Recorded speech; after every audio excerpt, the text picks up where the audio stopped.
On December 14, 1993, 4 employees were shot and killed, and a 5th employee was seriously injured at a Chuck E. Cheese's restaurant in Aurora, Colorado.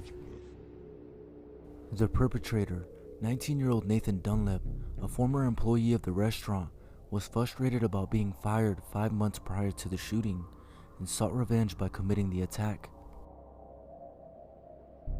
He fled the scene of the shooting with stolen money and restaurant items. The events leading up to this horrific incident are as follows. Nathan Dunlap entered the Chuck E. Cheese restaurant at around 9 p.m., where he ordered a ham and cheese sandwich and played an arcade game. He then hid in a restroom at about 9:50 p.m. He exited the restroom shortly after the restaurant closed at 10:05 p.m. and shot 5 employees with a .25 caliber semi-automatic pistol. Dunlap first shot Sylvia Crowell, who was cleaning the salad bar. She was hit from close range in the right ear and was mortally wounded. Ben Grant was fatally shot near the left eye as he was vacuuming. Colleen O'Connor sank to her knees and pleaded for her life, but Dunlap fatally shot her through the temple.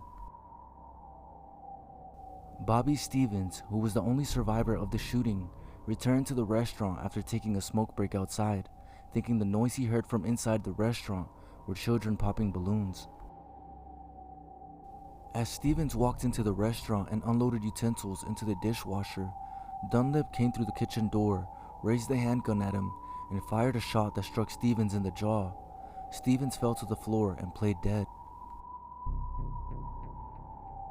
Dunlap then forced Margaret Kohlberg, who was a store manager present at the time, to unlock the safe. After she opened it, Dunlap shot her in the ear. As he was taking the cash out of the safe, Dunlap fired a second fatal shot through Kohlberg's other ear after he noticed she was still moving. The manager who fired Dunlap was not present at the restaurant. Bobby Stevens escaped through a back door and walked to the nearby Mill Pond apartment complex, where he pounded on a door to alert someone that he and others had been shot at the restaurant. Stevens was hospitalized at Denver General Hospital in fair condition. As authorities arrived on the scene, they found 2 bodies in the restaurant's hallway, a third in a room off the hallway, and the 4th in the manager's office. Crowell was sent to Denver General Hospital, where she was declared brain dead. She died from her injuries the next day.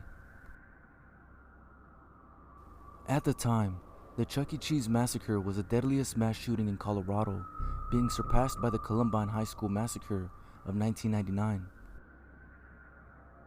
In the end, Dunlap was sentenced to death for the murders, along with an additional 108 years for other charges. His execution was initially set for August of 2013, but Colorado Governor John Hickenlooper issued a temporary reprieve, postponing the execution. In 2020, Colorado abolished the death penalty. As a result, Nathan Dunlap's death sentence was commuted to life in prison without parole. He remains incarcerated at the Colorado State Penitentiary.